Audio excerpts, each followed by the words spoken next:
Director of SEIU, Service Employees International Union's Racial Justice Center. And because the presentation is here, I am going to stand here. Any other time I would stand down there and be with all of you. So pardon the distance, but we're going to be close by the end of these 2 hours, okay? So I would like to introduce my co-facilitator, Liz Gretz.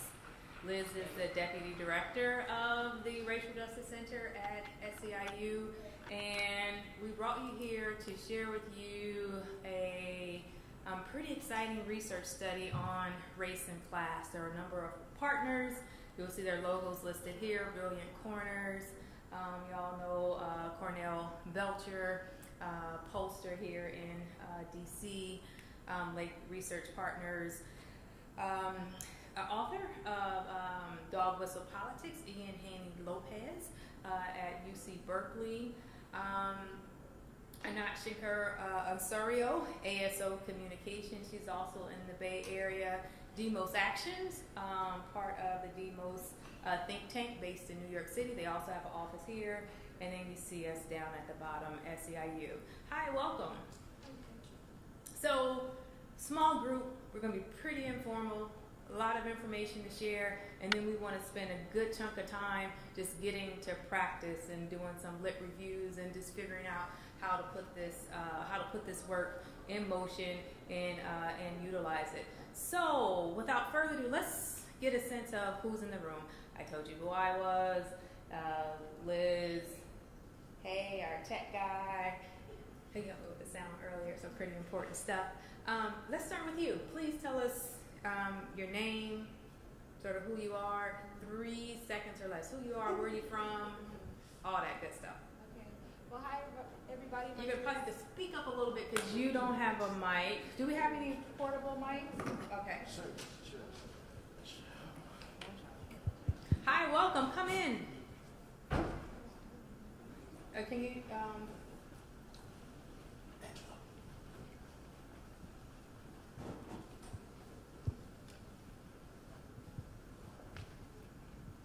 all right, who you are, who are you, where are you from? Well, hi, everyone. My name is Katori, and I'm from Oakland, California. I am a student at Berkeley City College, and I'm here as a Peralta delegate for the Peralta District School.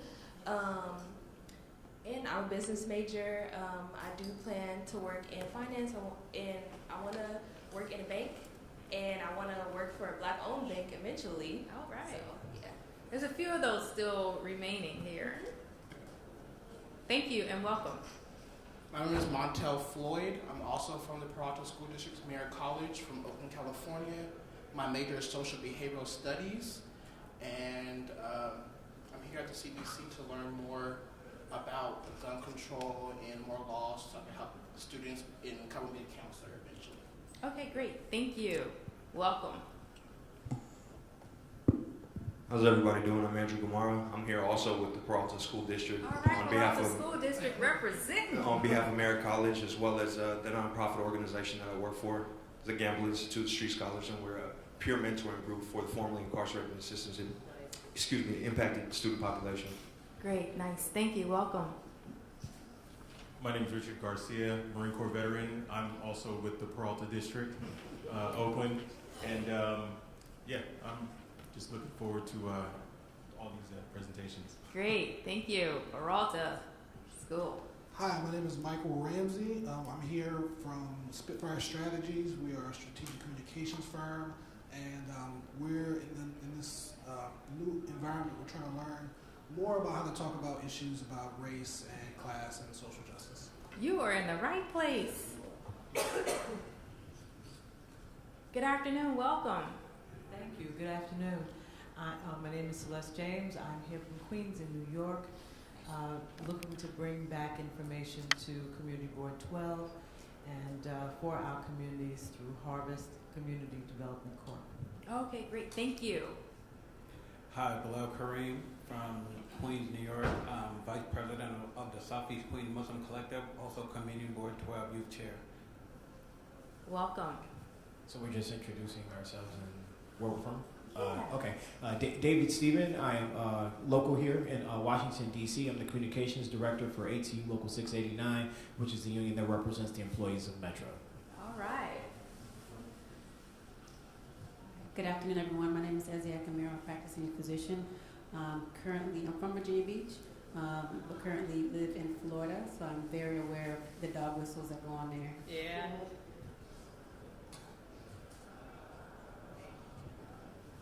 Hi, my name is Monica Ross Williams. I'm from Ypsilanti Township, Michigan, and I'm an elected official there. And so with that, I just had an incident not too long ago with the same thing at a community meeting. So would love to know more strategies in regards to dealing with that. Okay, great. Thank you. We got someone else from Michigan over here too, right? Hi, welcome. Thank you. Good morning. My name is, good afternoon. I'm Kia Pratt McCoy. I'm from Prince George's County. I am an internal medicine physician who works in a variety of areas, DC, Maryland, Miami, and I'm just here to kind of learn something and enjoy the panel. Great, thank you. Hi, welcome. Just quick intros. My name's Brad Brown. I'm from Miami, Florida, and I've been in this struggle since '62. I'm currently vice president of the Miami-Dade NAACP. Thank you. Hi there, my name is Cheryl Card. I'm from San Francisco. I am here with Dropbox. I'm a consumer researcher and just interested in learning more about actually applying research to the struggle, because I do research but more in the corporate. Great. Thank you. Welcome. Hi, I'm Bill Keys. I live here in DC, and I run a program for talented African American male college students, one of whom is to my left, to my right. I'm Alex from Queens. I'm with Bill. No intro needed. Good afternoon. I'm Tanae Franklin. I'm from Nashville, Tennessee. I work for a nonprofit called Health Leads USA, and we focus on health equity issues, particularly around social determinants of health. So this is conversations further upstream than primary prevention. So it's good to be here. Thank you. Welcome. Hi, my name is Tanae Blewett. I'm from Toledo, Ohio, and a proud recent graduate from The Ohio State University, and I am a CBCF intern. I heard that. This is Kat from Michigan over here in the corner. Go Bucks. Hello, my name is Nebi Betcha. I'm from Dallas, Texas. I'm also here on behalf of the CBCF, and just to learn how to make effective communication strategies combating dog whistle politics, I guess. Great. Thank you. Welcome. Hi, good afternoon. My name is Ashley Schuler, member of the Northern Virginia Urban League Young Professionals Network. Welcome. Thank Good you. afternoon. I'm Harvey Livingston. I work for a Fortune 10 company, but I'm also on the board of the Sacramento Black Chamber and just recently the Sacramento Urban League. So I do community activist work. Thank you. Welcome. And I'm Michael, and been to lots of these kind of things. They are stunningly successful in the very vibrant theater scene around here, but complete failures at changing any minds that I've ever heard. Thank you. Hey, good afternoon. My name is Odie Butler. I'm a federal agent U.S. Marshal here in Washington, D.C., just interested in this subject matter. Thank you. I think we have one more. Just quick intros. Hi, my name is Marlisa Gamblin. I work for Bread for the World Institute, which is a think tank on Capitol Hill, or around Capitol Hill. And a lot of my work is really around racial and economic inequality, particularly as it pertains to federal policy with the White House and Congress. So I'm excited. Oh, great. Thank you. Glad you're here. Don O'Connor from Springfield, Virginia. Thank you. Okay, for those who walked in, again, I'm Carrie Jones, the director of the Racial Justice Center at SEIU. To my left is Liz Gress. She is a deputy director of the Racial Justice Center. And as I was saying, we embarked on a research project with a number of partners several years ago to figure out, how do we move both race and class in our progressive movement. So we're going to go ahead and get started with the presentation.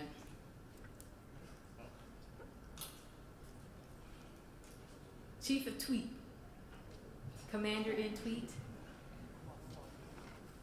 So, Donald Trump's tweet, according to the Center for Immigration Studies, the $18 billion wall will pay for itself, curbing the importation of crime, drugs, illegal immigrants who tend to go on the federal dole. So, this is a dominant conversation around race. It's what the right is saying, and of course, coming from Donald Trump, the dog whistles in here, wall immigrants, threatening criminals, immigrants as welfare cheats. And then Fox News amplifies the message. And so folks who are talking about race, this is what they are saying. Here illegally, Manuel Orrego Zavala was deported twice and had multiple convictions and arrests. Drunk, he hit and killed Jeffrey Monroe and Colts linebacker Edwin Jackson. It was a senseless tragedy and it never should have happened. Politicians in Washington have ignored this issue for far too long. We must build the wall, ban sanctuary cities, and put an end to chain migration. There are lives at stake. I'm Mike Braun, and I approve this message. Mike Braun, Senator, candidate for Senate, state of Indiana, anti-immigrant message. The middle of June, there was a count of approximately $15 million in ads, anti-immigrant ads running this political season, and they have been a serious uptick in them recently. So today in dog whistle politics, how many of you are familiar with the dog whistle? Who can hear the dog whistle? Dogs, right? So today, race is more powerful than ever. There's been a sharp surge in government violence against people of color, black people in particular, and new immigrants. There's an increase in public commitment to being white. And that's not all for just people with white skin. And so it's this commitment on not being a person of color. And then there's less room to confront racism because it's everywhere. And some would argue that it's no longer a dog whistle, like it's a bullhorn. It's like in your face. Everyone can hear it, not just the folks who it's targeted for. Efforts to provoke and take advantage of the racism charge. And so both racism is more pervasive and it's also harder to challenge in this environment. So we're trapped, right? Are we? So some dog whistle basics.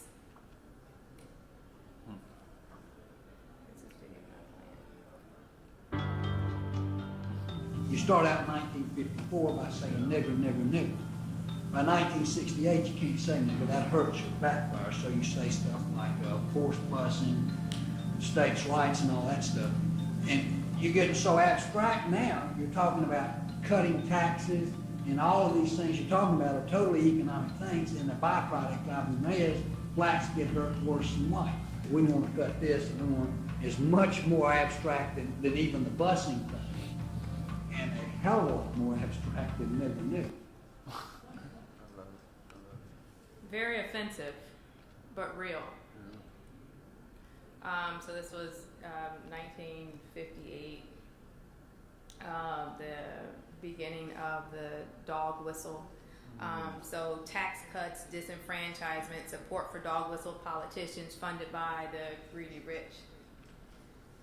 And so our research shows that there are 3 3 core elements to a right-wing narrative. So what you just heard.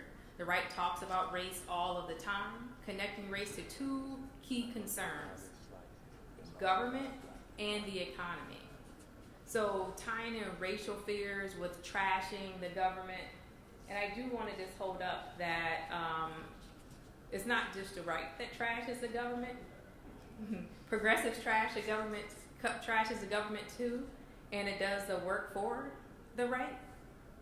And then this tied to economic resentment. So government coddles with welfare. Government won't control, lacks criminal justice, open borders.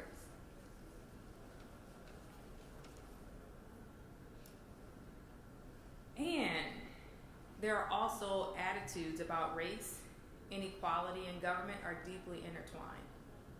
So people's belief about race, their views on government, and assumptions about class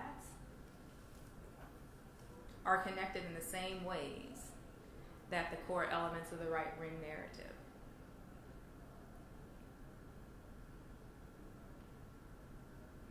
So, I heard of someone said they've been doing this in 1965. Someone said they've been at this for a very long time. And so there have been some folks who worked on economic populism for a long time, and that's all that they worked on is economic populism. There are other camps that have worked on racial justice, and their focus and their core is racial justice. In some recent times, it's like, hey, we can do both. We can chew gum at the same time. We're going to do economic populism and racial justice. But what typically happens in that scenario when you're doing both, it's like, well, people are finding it hard for ends to meet. People are finding it hard getting ends to meet, especially people of color. So dependent clause people of color, which leads people to think that people of color are at fault, doesn't take in the factors of the structural barriers that are in place for people of color who they're referencing finding hard to make ends meet. And what our research says is that race and class are inseparable. So it's not an either or. It's not a both and. They are the same. Hence the hyphen between race and class. Economic incomes are racialized. You can track it back to the beginning of time. So let me share with you some project objectives before we go any further, and then why SEIU got involved in this project. So SEIU got involved in this project because it wanted to identify the best message that moves our diverse membership, allies, staff, leaders, and brings working people together to end anti-Black and structural racism. In our 2016 convention, we passed a resolution that those objectives were core to what we do. To identify the best message that unites our justice fights and engages and energizes and turns out millennials. So millennials, Black voters, Latinos, and other infrequent voters in 2018 to win the White House and take Congress back. And so the project objectives, we wanted to speak to and mobilize our base, especially people of color. What do they need to hear from us? Not what do we need to tell them, what do they need to hear from us speaking to their needs. Persuade the largest possible group of whites on our economic and racial justice policy solutions, not just the messaging. So how do we block and allure the right-wing populism that is rooted in white supremacy is what we were very interested in. We wanted to craft a narrative that addresses race and class as well. We wanted to beat some opposition narratives that we hear all the time and test the narrative against current racial justice approaches. We wanted to apply it nationally, and we did go deep in 4 states, exploring how to engage the base and persuade the middle on incentives, candidates, and agendas. And we wanted to understand more specifically how union households uncover the most effective link of economic improvement and collective action on race. So methodology, there were a number of moving parts for this research project. There were dyads that were performed in October, and these were just conversations with friends. There were focus groups from November of last year to February of this year in Georgia, Ohio, California, Minnesota, and Florida. There were 2 online discussion boards, so essentially a focus group online of pro-union African American women and pro-union white men and women. Please come in and have a seat. There was a dial survey that took place in the spring of this year, and this represented over 1,500 U.S. adults with the oversampling of 100 African Americans, 100 Latinos, 100 millennials, drop-off voters, and infrequent voters. And then, for the folks that are tied to statistics, there was a small margin of error, less than 2.5%. There were 4 states where there was some quantitative dial survey testing: Minnesota, Ohio, California, and Indiana. Today we're going to focus on the national survey for those folks who come from those states who are interested in some more detail. We'll be more than happy to get that information to you after the session. And then there was some additional oversampling of API communities and Native communities that's happening right now. And so before we move, I just wanted to share what we mean when we say narrative.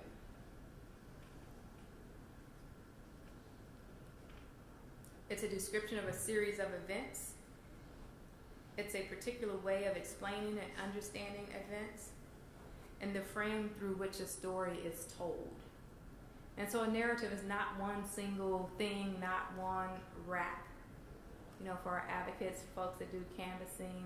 So a narrative is, when we talk about narrative, we mean these 3 things.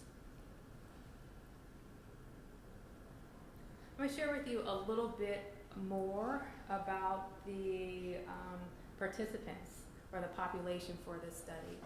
It was very, very, very important to ensure that there were folks to carry the message. So a narrative doesn't work if nobody's carrying it, right? And so we did a sampling of advocates, and I would say those advocates are probably like people like you here in this room. There were 239 advocates for racial and economic justice, including 90 union activists. So these are folks that move racial and economic justice work in their day-to-day lives or in their volunteer work. They mirror the attitudes of our base, but more strongly progressive. They believe we can achieve fairness and equity if we committed to doing it. They prefer partisan version of messaging and statements, unlike the rest of the sample. And they're more likely to be the general population, to be women and progressive, but not exclusively.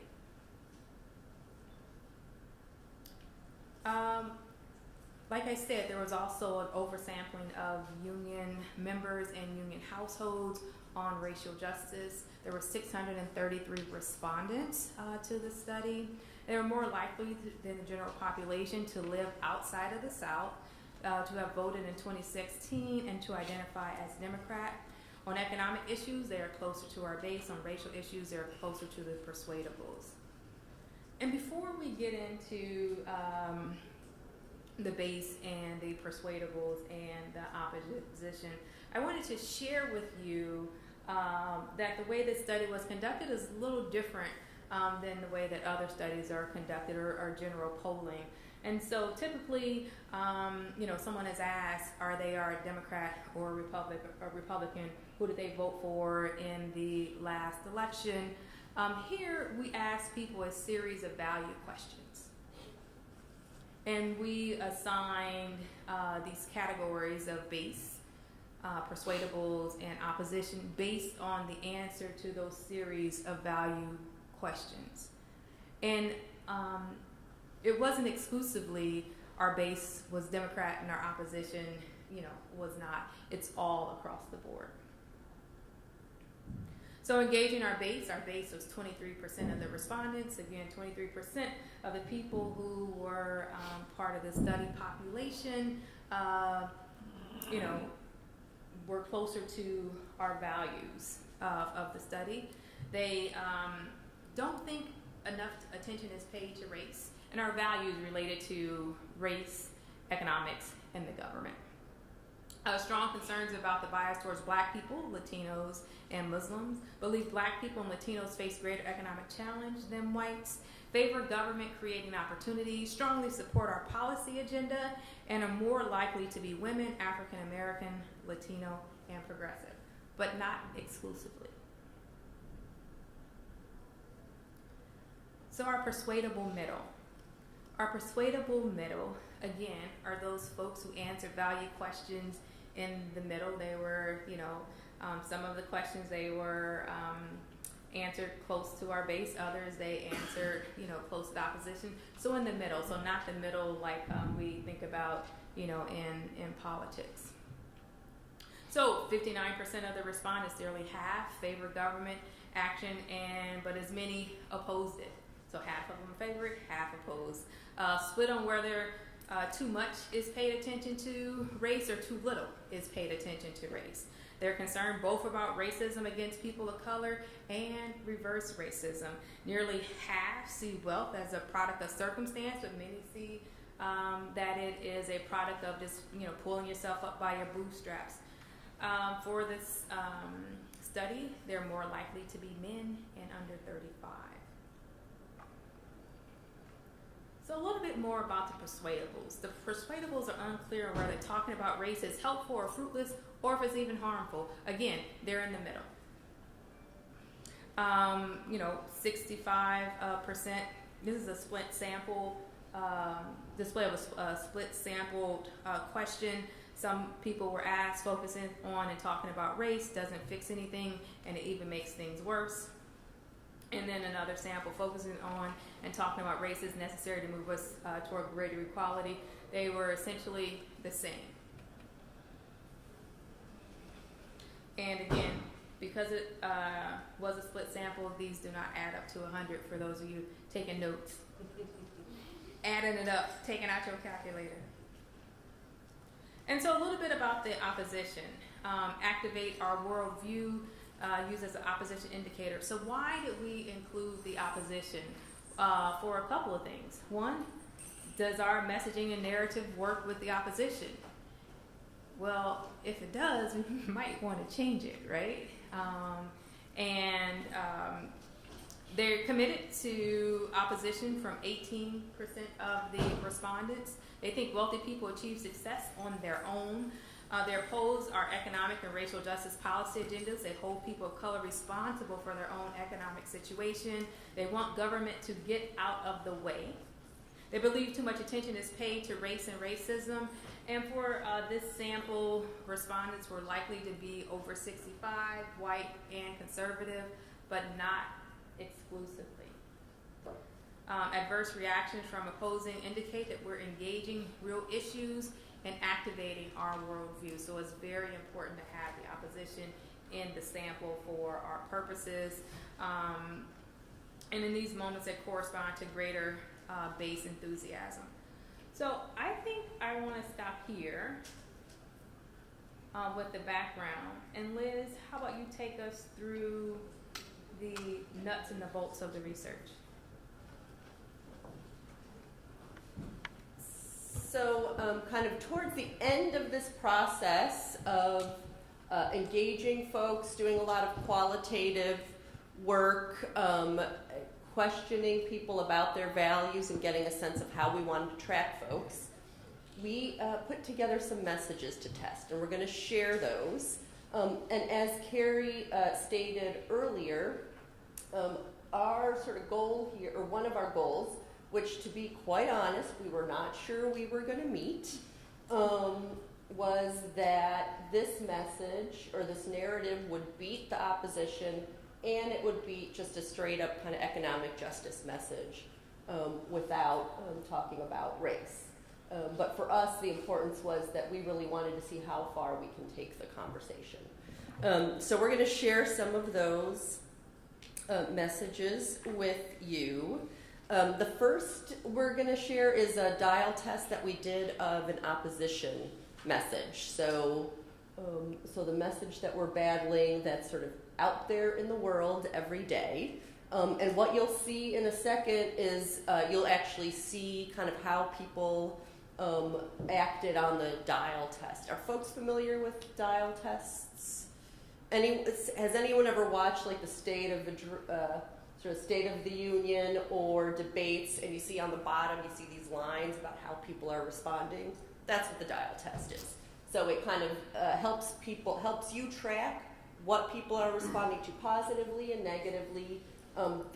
This particular dial test was set up so it would get people's reactions as they were doing it before they were totally conscious of their reactions too. We did also follow up with asking people what they're sort of consciously, whether they agreed with the message and other things like that, but we wanted to get both conscious and unconscious responses because sometimes people don't want to actually say what's on their minds or what's going on, and so, but there's a whole other thing going on with them. So we're going to listen to the opposition message, and you will see the lines going based on the different groups that Carrie walked through. Our leaders must prioritize keeping us safe and ensuring that hardworking Americans have the freedom to prosper. Taking a second look at people coming from terrorist countries who wish us harm, or at people from places overrun with drugs and criminal gangs, is just common sense. And so is curbing illegal immigration, so our communities are no longer flooded with people who refuse to follow our laws. We need to make sure we take care of our own people first, especially the people who politicians have cast aside for too long to cater to whatever special interest groups line their pockets, yell the loudest, or riot in the street. All right. How's that look to folks? What jumps out as you look at the lines? Anybody? Go ahead.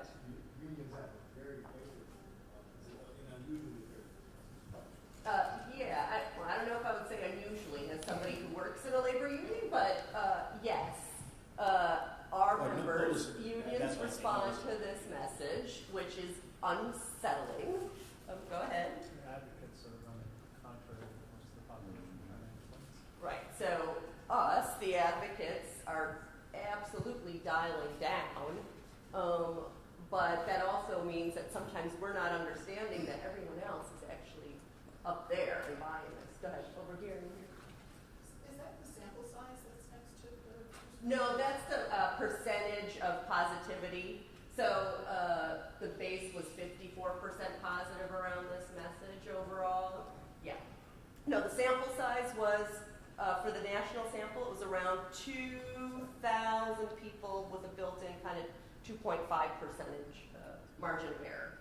So, but yeah, this is a little scary to see, right? How potent this message can be.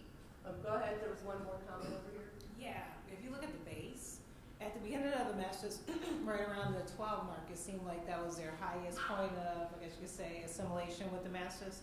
Then it came down at the 31 mark, and it kind of stayed that way until the end. It's almost like they wanted to hear the last 10 seconds or so of the message to see if they affirmed with the agreement. They stayed over above the 50% line throughout, but it does, I guess my take on that is it's amazing how much that the base can easily affirm with messages that surround race and class. And this is a total dog whistle message, right? I mean, it is throwing all people of color under the bus, and it's working, right? And we should say there are people of color in this sample too. You know, it's a lot for us to kind of say, okay, this is what we got to beat. Was there one other? Yeah. Yes, there was one right here. Yeah. Oh, I was going to ask. So were they watching this, or was it just auditory? People were listening and dialing as they. Okay. On their laptops. Okay, because it was just the thing that stood out to me was that the advocates early. I mean, he didn't even say anything. Like he just introduction, and they were already. Like we already know what's coming. Like it just went straight down. Yeah, and you'll see how this plays out with other dials. Go ahead, one last one, and then we'll move to the next. It seemed like the three middle bars kind of plateaued when it was talking about illegal immigrants and like Muslims, and then they ticked back up when the message pivoted to being more about like pro-American and like keep like putting ourselves first before other people. So I just noticed that. Yeah, so this is, this is an example, this is what we sort of set up for ourselves in the study to really be sure that we were being real about what's in the world, being real about where the public is at around a conversation about race, particularly when, my opinion, the people that set the terms for the race conversation are the right. We often act like it's, or we can act, progressive folks can act like it's kryptonite to kind of go there because it's divisive, right? So this is what we got to be. So let's listen to the next message, which is will be pretty. People will recognize this one, I would say. We use it a lot, and let's see how it does. It's an economic justice message. We live in the richest country in the history of the world, but that means little because much of that wealth is controlled by a tiny handful of individuals. Despite advancements in technology and productivity, millions of Americans are working longer hours for lower wages. Wall Street and the billionaire class have rigged the rules to redistribute wealth and income to the wealthiest and most powerful people of this country. We must send the message to these greedy billionaires that you cannot take advantage of all the benefits of America if you refuse to accept your responsibilities as Americans. Okay, so what jumps out with this? Oh, and Carlos is asking me to please ask folks to raise your hand so he knows where to run to. Proper to say, but I'm looking at the base on this one, and I noticed that their line is steady around the 10 mark, and then goes up at the 30. And so you compare that to the last message. It's like, well, if you're affecting my pockets, then I'm concerned. But otherwise than that, with that, my pockets also include. I don't want other people, the race and class people, to achieve at the same time that my pockets are achieving. That's what I see with this. This is a message that works with folks that were in our base, right? Go ahead.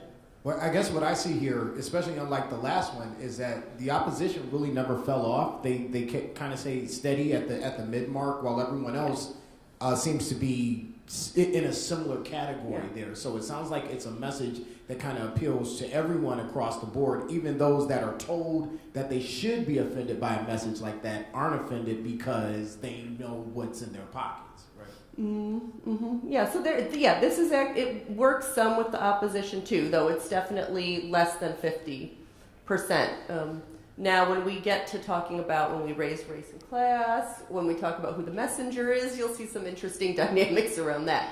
But this message is a good message, right? We've got the folks, the coalition that we would say we want and we need, right? Us, base, persuadables, folks that we want to side with us, are all kind of up. If I would put this next to the opposition message, what you would see is that this one actually does beat the opposition message, but it's within the margin of error. Yeah. So it's kind of a dead heat around this. It's tight.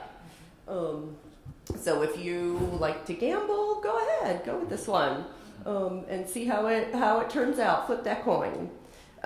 Any other comments around this one or questions, or we'll move to then some of the other narratives or at least one of the other narratives we tested.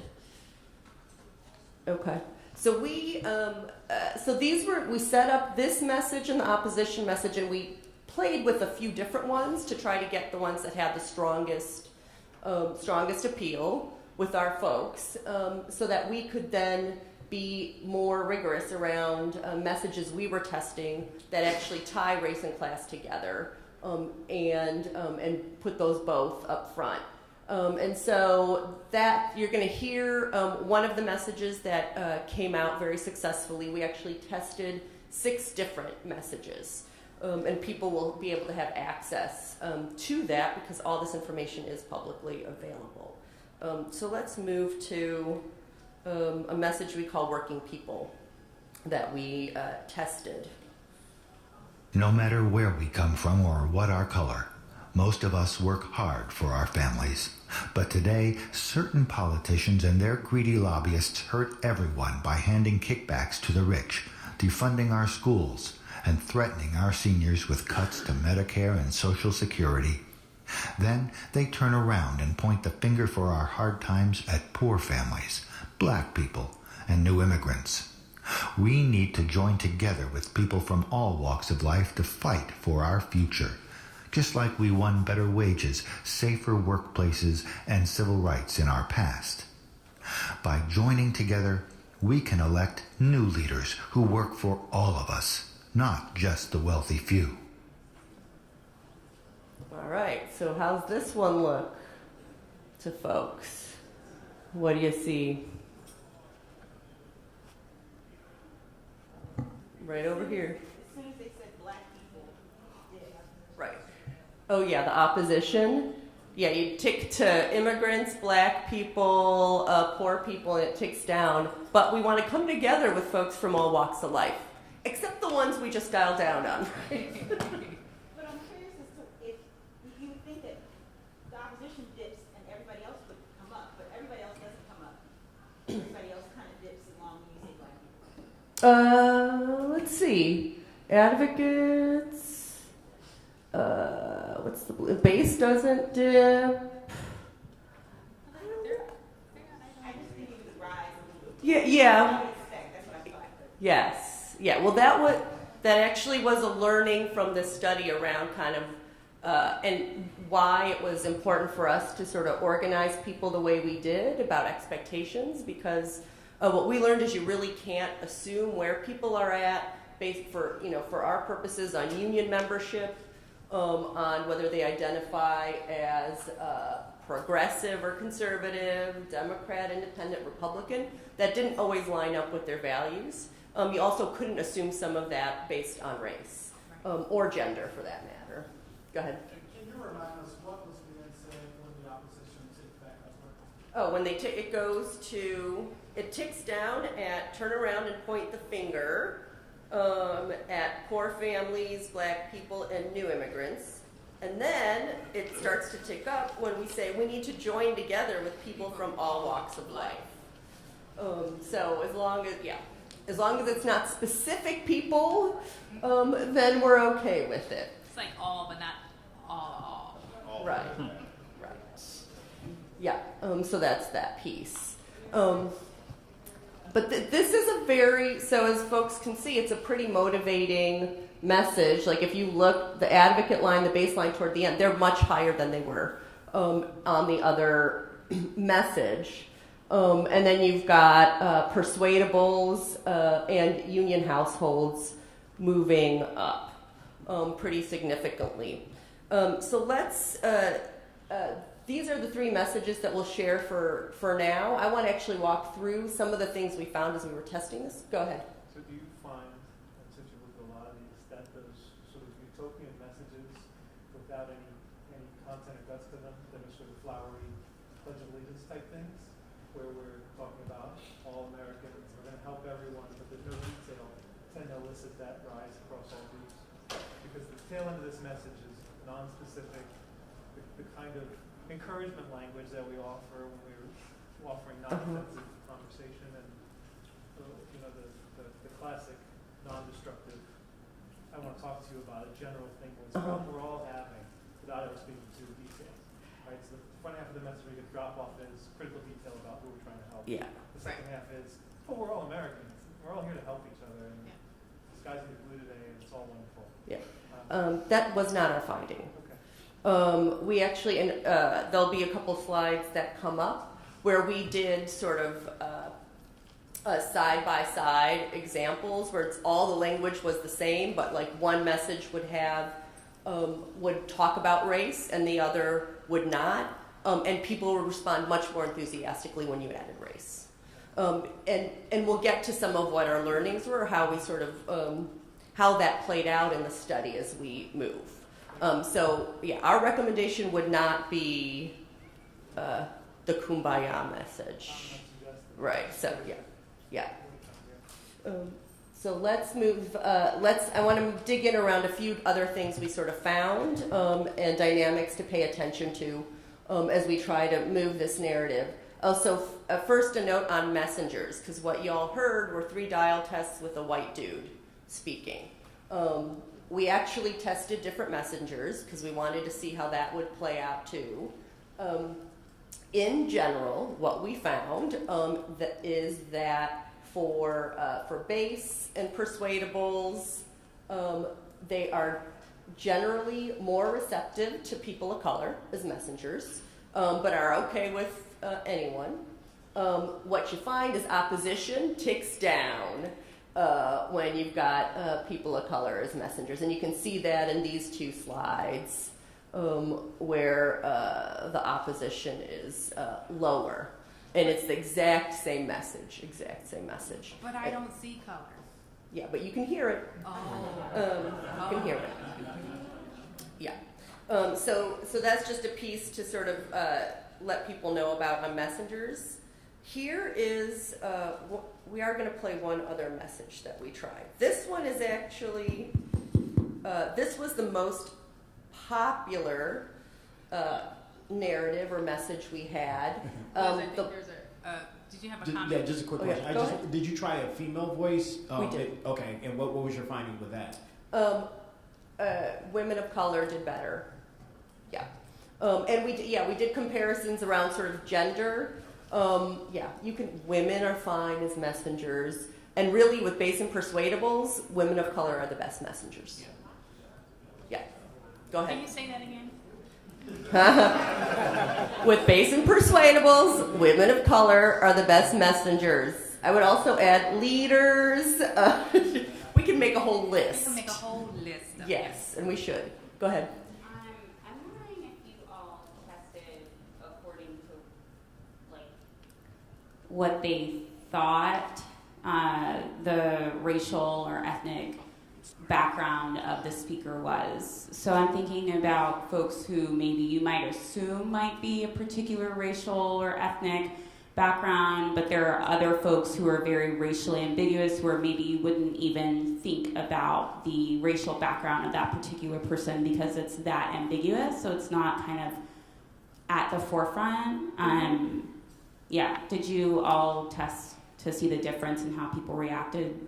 We did not test that. I mean, we tested based on kind of the assumptions people make based on the voice they hear.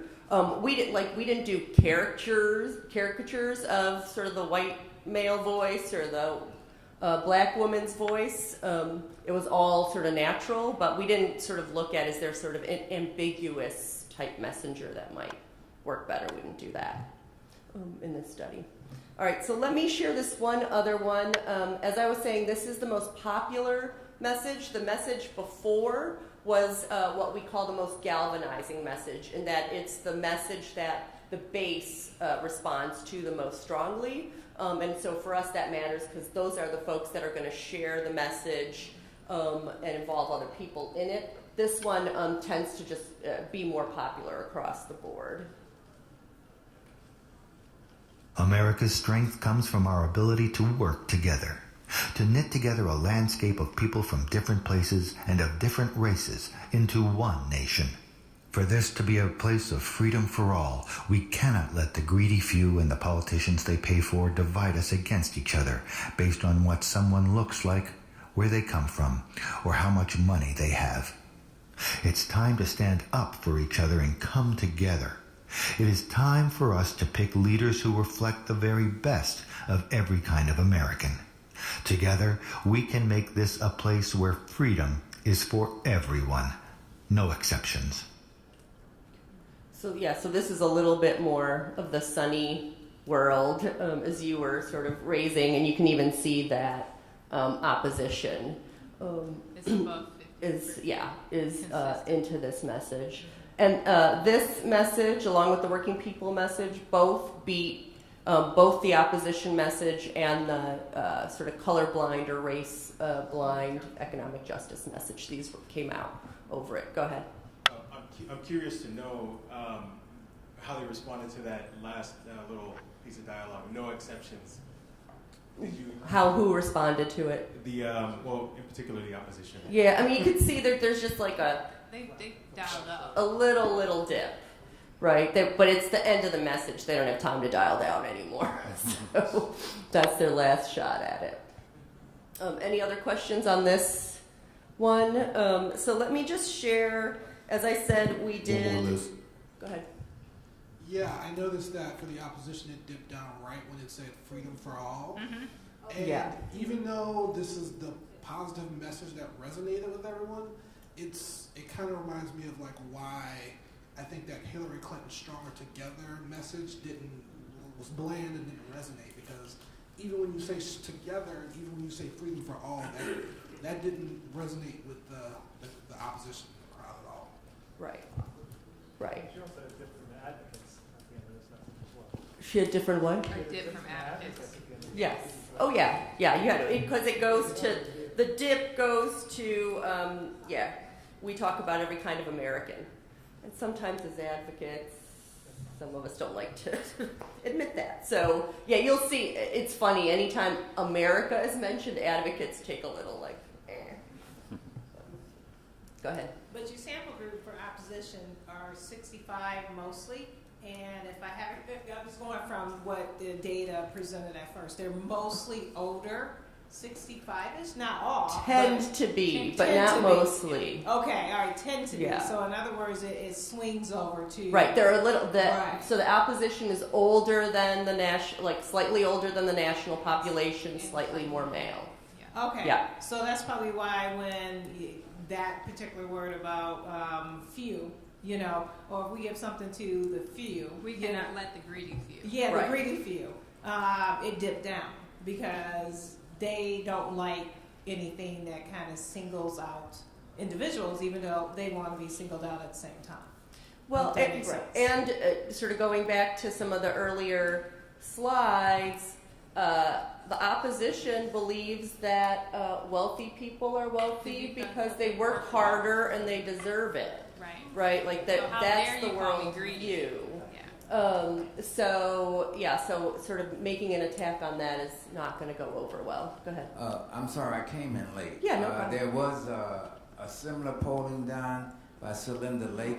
This is it. Yeah, this is it. And Lake Project, yeah. Or she was a piece of the part of and this then project. The message, I'm not going to tell people what the final message is. Because you all came up with something even, I think, better than this. Yes, we've been there. The one, I like the other one better too. The working people message. Yeah, we did it. No, but I thought you said it in such a way where you actually mentioned race. You said black people, Asian Americans, and so forth, and that one shot up. Yeah, that was back where we mentioned black people. And then there's a whole mess of others. So there's 6 messages we tested, as well as a number of policy statements and value statements where we would add in race, where that would shoot up. Yeah. So let's get to some of that. How's that sound to folks? I like it. So just to give people a sense of how this all rated out, is every single message we tested that sort of talked about race, talked about divide and conquer tactics, talked about scapegoating that is happening, beat out the opposition message, also beat out just the straight up economic justice message with no mention of race. All 6 messages. All of those are publicly available for people to get, and we actually will have paper on this for the end of the session. And people can see how some of these shook out. So to the gentleman's question, the sharper message where it talks about pointing the finger at black people, pointing the finger at immigrants, that message is definitely more galvanizing with our base and with advocates. That's a good thing because we're the ones who carry this and move this out. The America's Strength is more popular with persuadables and union households, but Working People works with them too. It beats the opposition message. It comes in second. This is a very... So, go ahead. The opposition message is coming last for all of our groups. Right. Okay. Right. Except for the with union households, we also learned that our union members do not like very partisan messages. What we heard often in some of the qualitative work was if we would have a message that said, Republicans do this, or wealthy people do this, they'd be like, one, it's not all Republicans, and two, it's not just Republicans. And so people did not like the kind of just blanket statements. So that was that's kind of that dynamic there. Go ahead. Just two comments, I think, before people get too squeamish about the stuff they're seeing up here. Keep in mind that anything that's high value that you're watching on TV, some kind of testing like this has already been done. The other side is doing it on this. But my question to you is, this is sort of a dynamic process. If you start putting out tuned ads, tuned based on polling, you know the other side is going to then do a reply based on polling. Have you sort of thought through how this dynamic is going to go? Yeah, well, we've played it out in doing tests, and we continue to do them to look at, like, we keep sort of we test different messages in different markets and look at what plays. But I would assume that it does. And the other thing I would say in terms of a dynamic process is as we succeed in moving a stronger narrative that really talks about how you can't separate race and class, that we get more room to move and talk even more about it. So there's kind of the other side of the dynamic, too, to consider. And it counters a dynamic that's happened. Like, the right will talk about race, and we won't talk about anything. And so the only people who are talking about race are people on the right, which is why there's such a big gap of the folks in the middle, persuadables, right? So a couple of other kind of things we want to lift up from the research that folks should know is, one, in this moment, we have people at division. What we mean by that is when we were in the sort of qualitative phase of the research, having conversations with people that were more open-ended, getting a sense where people were at, we noticed a dynamic that as we would get people in a room, typically what you do in a focus group or some of the protocol around focus grouping is people don't know what they're coming in to have a conversation about. They know they're gathering in a place, they've been called because they represent a certain section of the population. We're going to see what they have to say. And so that's what they know. As the facilitator for those focus groups, you kind of start with a question to warm people up. You ask folks, how you doing, right? What do you think most people say when you ask how you doing? Huh? Okay, how are you, right? Little tired, just got off work. You know, it's very personal. It just kind of gets to where they are. A dynamic that came out in these groups and the pollsters that worked on this, Celinda Lake and Cornell Belcher have observed this in other polling and focus grouping they're doing outside of this study, is that we would have significant amounts of people raising, I'm really concerned about how divided this country is. I'm really concerned about how people are sticking with their own and creating us versus them. And so some of what you see up on the slide are actual quotes from people. And these are for all they knew, they were coming into a focus group to talk about brands of toothpaste. They didn't know this was a political focus group. They didn't know that this was a conversation about race.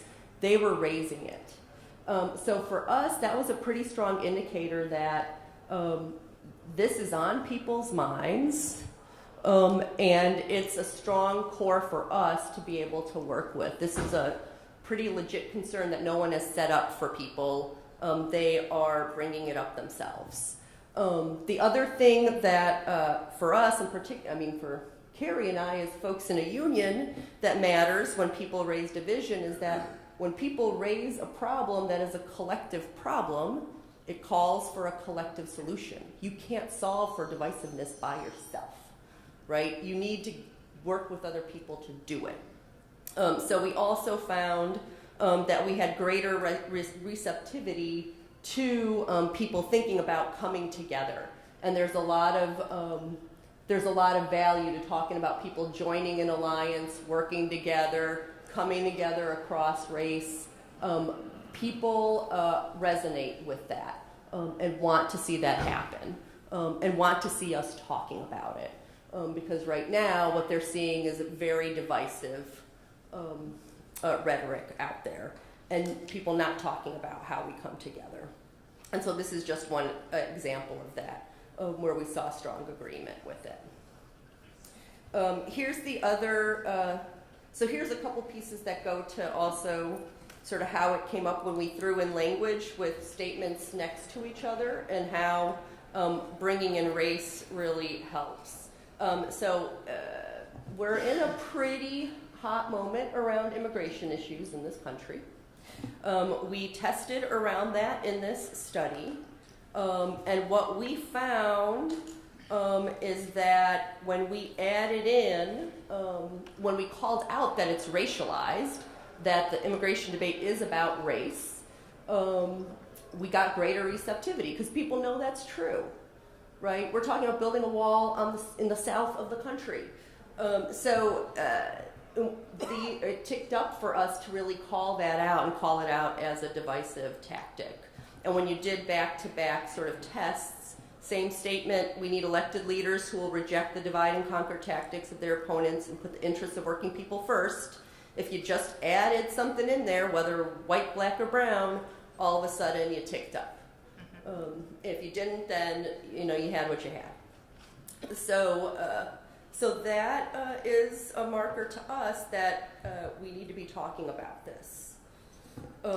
The one thing I will say around division, and this came up a little earlier, is that given how conversations about race go, just raising race sometimes opens you up to be called racist, right? So you're the racist because you just raised race. And that was real in the focus groups. Like if we raised stuff about people being divided with no kind of no value around people needing to come together, we got that too. Like, why are you setting up this conversation for us right now? Now you're going to get us all fighting each other in this room. So it's a pretty important thing for us to include, and this slide goes to this, a positive vision, that at the same time as we call out scapegoating and divide and conquer around race, we also have to say that we need people who will help us work together. We need to work together. So you'll see that in here is that we need elected leaders who recognize we are stronger when we work together. Versus just saying we need elected leaders who reject the politics of division and call out attempts to pit people against each other. You have to actually have the positive, people that are going to bring us together. Quick question, Liz. Yes. Question. I wanted to know, did you have a breakdown demographically of your focus group? And if you did, would you be able to share that with us? It's all publicly available. We did we did focus groups that were done around particular sort of categories. So we had African American union members focus group. We had Latino union members focus group, white members focus group. So we would break down that way in terms of how we did the focus groups. Yes, everyone had the exact same questions. Yeah. Yes. Fascinating stuff. There's a question here. Liz. Yes. Thanks. It's helpful to know that everyone had the same questions. I guess my follow-up to that was, did you all play around with same race moderators or researchers, like asking those same questions? Yes. Okay. Yeah. We did. So that's some of the sort of key pieces around sort of division or the sort of heat that we've got around raising this, that this is something that people want to talk about. I want to say a little bit more about persuadables.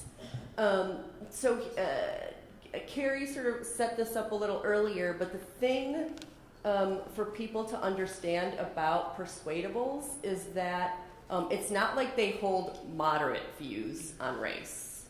They actually hold kind of polar opposite views on race. They agree with the statement that not enough is being done about race, and that too much focus is being put on race.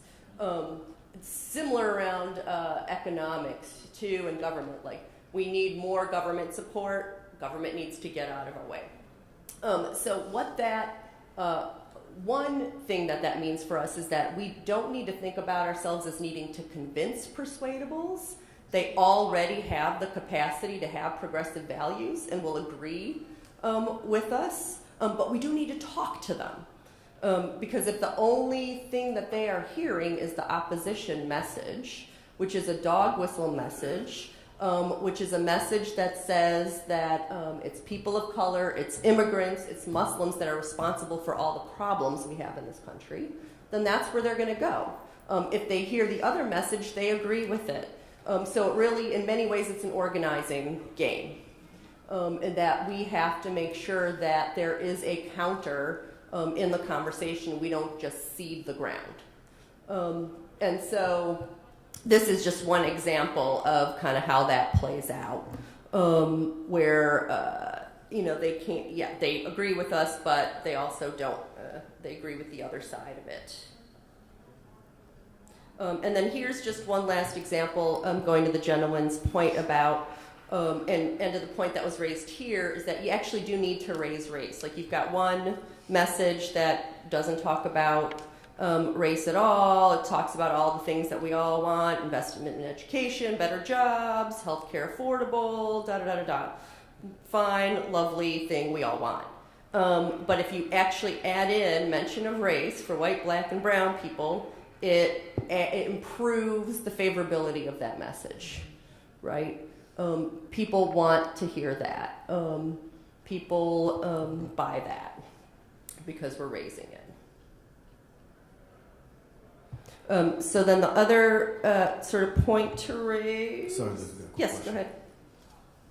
Yeah, I'm curious as to how this particular information correlates with the messaging we heard where the colorblind populism was like the one that was the most activating for the base. We didn't find that the colorblind populism was actually most activating for the base. It's activating for the base. It works, right? Like, an economic justice message works, but not as well as this one, is what we found. So yeah, let me clarify that if that was not clear. All right, so then, just a piece around sort of policies.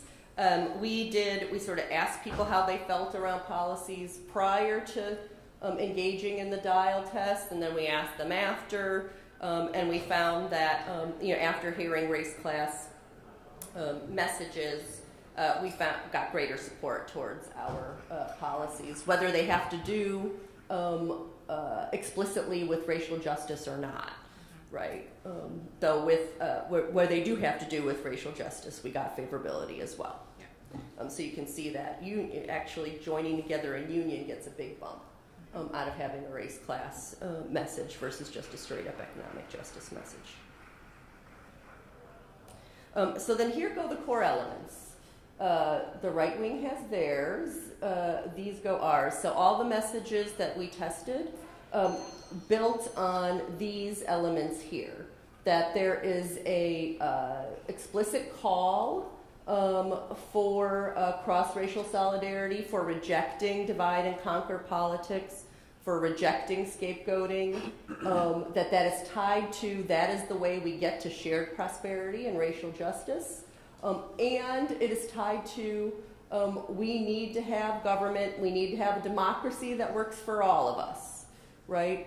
That is one of our avenues, and it sort of tries to counteract the work that the right has done to really trash government and make people cynical about participating in the political process in our democracy, right? So these are the kind of three legs of the narrative.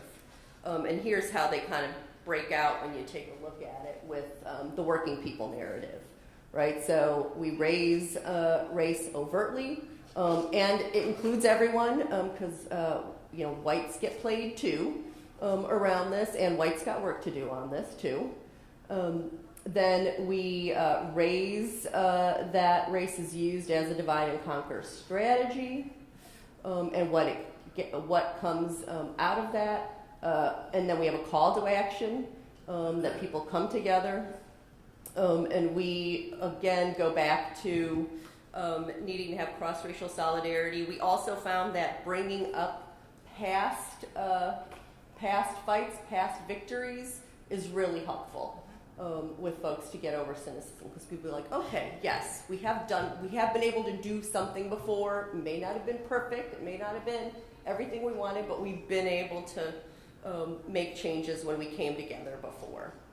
And we connect it to what that means for our democracy, what it means for government. So here, we need to elect new leaders who work for all of us, not just the wealthy few.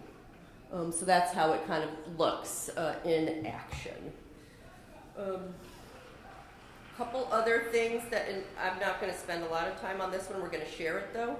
We did do some very particular language experiments in this about what worked. Some we've already talked about. But you'll see that we're recommending you actually don't just say everyone join together across race, join together across racial differences. A note on this piece about what to say around the powerful elites, wealthy politicians, blah, blah, blah. We found that you really do need to add some adjectives in there because people don't like the partisan messaging. So you've got to say the wealthy few, certain politicians, greedy few. You got to qualify it for it to resonate with folks. And then again, you'll see instead of just saying a generic pit our communities against each other, name it. Divide us against each other, shame and blame people of color. Raise that race has something to do with it.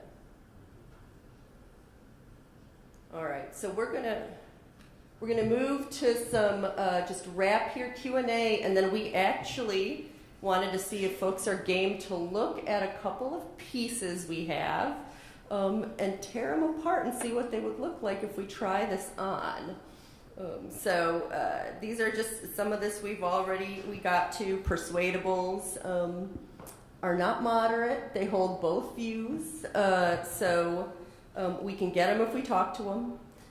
We got to talk about race overtly. Division is a very powerful motivator. And then we really need to sort of have our call to action and move people towards collective action, towards building a government that is of the people and for the people and works for the people. And combating cynicism we do need to do that. And hearkening back to things we've done in the past works. All right, so let's stop there. Again, we'll remind folks of some of the core partners from the research work. Brilliant Corners, Lake Research Partners, Ian Haney Lopez and Asat Shankar Osorio were the lead researchers, and then Demos Action and SEIU, we jumped in to make sure that once we've got this research that it actually gets disseminated and used, because they're important learnings for us. So Q&A, Carrie, before we move to practice, what do you want to do? Yeah.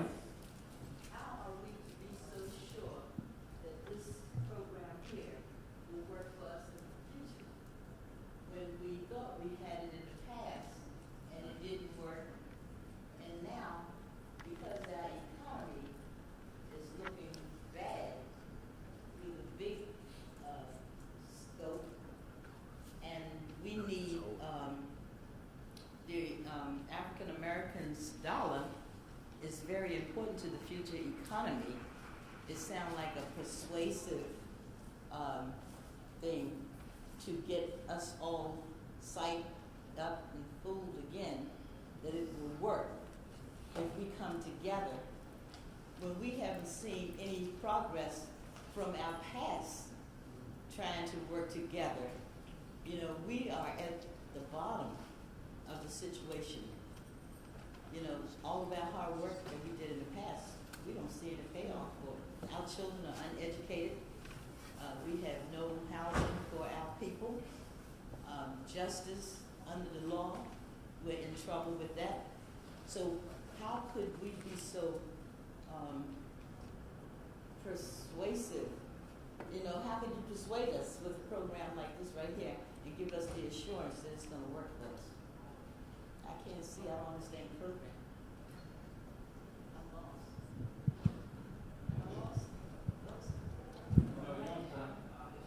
You said a lot, and you know I want to lift up that Black people on many instances have been called to save the humanity of this country. Now we're called to save our government, and do a variety of things. And so not we as in the two of us, we as in the royal we, had all the confirmation, analysis, validation that what we were using in 2016 was not working. And so we started, further back than that, it continues, right? That the messages that we had were not working. And so we sought out on this project to see what did people need, how do we connect to the issues that that they care about. There was a lot of stuff coming out of the 2016 elections saying that people of color didn't vote because they were not interested in voting. What do we need to do to engage people for full participation in our democracy? Even if we vote, we have presidents like we have in office now working with another country, and he's working in our cyberspace to steal the election. Votes do count. Votes do count. Mm-hmm. But how important are they to all Americans if we don't have our children educated with technology like the Russians and the Chinese people are doing? As one, equal education. Put them in labs. That's what we need to be talking about. Programs that will help America to grow for real. This right here, it shouldn't be a part of our learning. What we should be about is having our children educated like the children in other countries are being educated. So what? We are ahead of programs like technology. Our children are behind. We're teaching. We're trying to get each other to love each other. This is what I look at this as. We're trying to get each other to unite. We've been in America all of our lives. We didn't really ask to come here. We, brought over here against our will. But we're here now. This is our home. Yes. And, we should be more accepted here than people of other nations. We should be a part of the solution and not the problem. Yes, I agree with everything. It's like a brainwash program here to me. I'm It seems like something to paint our minds again. We had a big snow jobs back in the past. And we got teammates there. We got to realize that we had that. Okay, we're talking about several different things, and I'm sorry that is your reaction to the information that you are receiving. Our message is that you have to be explicit around race. People of color need to see themselves included in this democracy, and that's how we get folks to participate in our full government so that it is representative for all of us. That is correct. They're killing our young men. That is correct. Democracy. No. We don't kill children and women and men in a democracy. And how are we going to spread democracy to other countries when we don't have a democracy here? There's a lot of work to do. There's a lot of work to do, and it's not all called and our responsibility to do the work. What this research says to us is that we have to be explicit around race. We can no longer afford to. I'm sorry? That shouldn't be an issue. It is an issue. It is an That's issue. the problem. Sorry, I just walked in and I'm late. Carrie is an amazing sister who is spending her life's work working at SEIU for the Racial Justice Center. Every day she is tilling the ground to ensure that we understand that our lives, our voices, and our votes matter, ma'am. This is not your enemy. She is on your side. And I'm just getting started. So I'm gonna finish. So I think the important thing is that we understand. I'm gonna keep talking because I have the mic. I know. The important thing to understand is that historically, whether we're talking about Republicans, Independents, or Democrats, we have been invisible. And I think what you're starting to see now is the ripple effect of people of color, particularly black people, this is a black conference, who are starting to realize, no, actually we really do matter. And actually you really are going to see us, and we're not just going to vote in your interest, we're going to vote for our interests, and we're going to run on those same interests.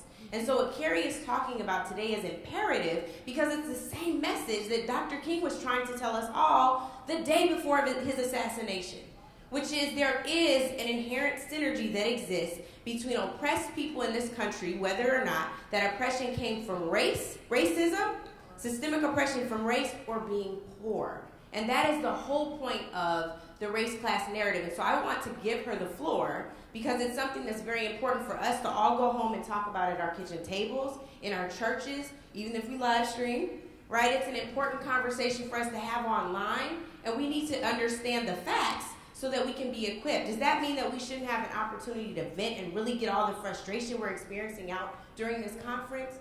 Absolutely not. But I do think it's important for us to hear what all of the facts are so that we can, I'm clear. And I think the problem is now, it's now a debate, and it's not a debate. I did come in late, but okay, you know what? God bless you and your family. I have two questions. Yeah. One is, what I find is, particularly among whites, they still don't want to talk about race. So how do you, and then I work with, you mentioned the issues. We need, everything needs to be about all people. They like that. Some of the liberal whites, yeah. So I sit in too many rooms where I'm still the only African American sitting in the room, and I'll see too many white liberals who have organizations and no black folk in them at all, and still saying we're looking for qualified people. So the point is this: how do we deal with race and racism without naming it? You say yes. So there's a good thing and a need to call white liberal organizations together. And I know you gave this at the big table and I missed it, but I was on a phone call where it first came out. But I think that is the biggest struggle. And a friend of mine mentioned, what's the woman who won in New York? Alexandra, yeah. Some people say she didn't talk about race, but she won. And I had to push back. I said, well, we got to deal with the whole issue of race. And the last point is the Democratic Party. You know they got that big new program out called Better Deal. Nobody talks about it, right? And how does this fit into the Better Deal when Medicare for All is winning out and other things? I guess I'm talking about too much.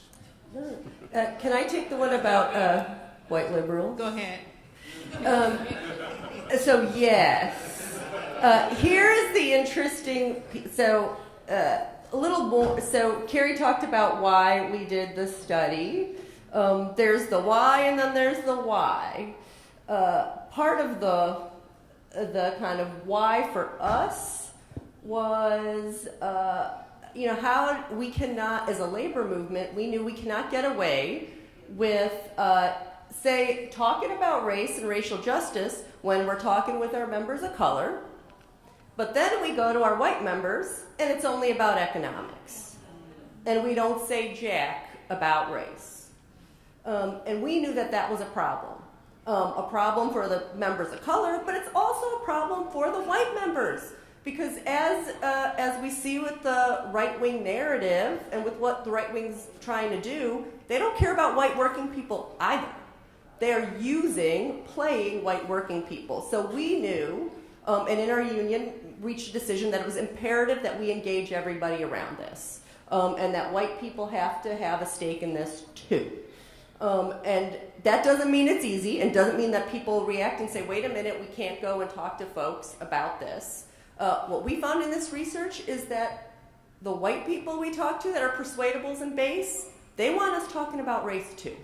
They want to have that conversation, right? So to the degree that white advocates get concerned about it, and that's real, that is very real, there's work to do. But there is no longer the opportunity to hide behind, oh, well, this is going to have people running for the hills. Because what we found is it doesn't. Is that white people need this message and want this message too. Go ahead. I have a question just about methodology. Yes. So was the basis of the different groups segmentation, or were they defined? So the persuadables in particular, I'm interested in understanding how those are, because there seems to be kind of a dichotomy in that group, and I'm wondering if this was a segmentation-based approach. Is it possible that the persuadables are actually two distinct segments that have been combined into a single segment? Excuse me. Do you understand what I'm saying? Yeah, I do understand what you're saying. The way that we organized the audience was by how people responded to value statements. And that's how and for persuadables, it was people who agree with our statements, but not entirely. And what we found with persuadables is it's the same people who hold polar opposite views, which is a little bit counterintuitive, and you're like, how can that possibly be? But anyone who's ever had a conversation with someone where you have a great conversation with them and they're agreeing with you and agreeing with you, but then you see them post something else on Facebook because their friend posted it, you know what that is. They've got both views. And so it's not that they're actually two different, it is the same group of folks. And so for us, that means that we need to be much better about taking ground in this conversation and not just keeping clear of it and letting the right wing talk about, because they're talking about race all the time, right? And we sometimes, I'm not speaking for the we in this room necessarily. I'm speaking for the broader, progressive, white-dominated, liberal we steer away from it. I guess I want to bring this back to a couple points that's been raised in my original point, going back to that local meeting that I was speaking of. And having the dog whistle come up in that local meeting. And I'm going to say the Pacific dog whistle. I'm going to make it very quick. Trying to deal with putting a community center on a side of the county that has been pretty much economically depressed for a while. Another community center is on the opposite side of the county and been there for a while, and that community center is pretty much out of reach for a lot of the population. So at this community meeting, the subject and what it was specifically said is those kids from the opposite side of the county, of the economic, and it was someone that's Caucasian, liberal, supposedly, anyway, those kids will not probably want to go to the proposed community center, which is at a local university. Those kids. To me, when I hear that, I had to actually leave out of the room when that statement was made so I wouldn't get myself in trouble. So to me, that came up with a race and also class. Those kids, the class part of it is that they cannot afford, or they may not have the education, or they may not even be worthy, is a better way to say it, to go into this community center proposed that's going to be at this local university, and then it's race too. And how do you push back on something like that without getting yourself, I guess you say, over the line? Because I had to walk out in order to avoid it, because I knew that's where I was going to head to. Yeah, I mean, I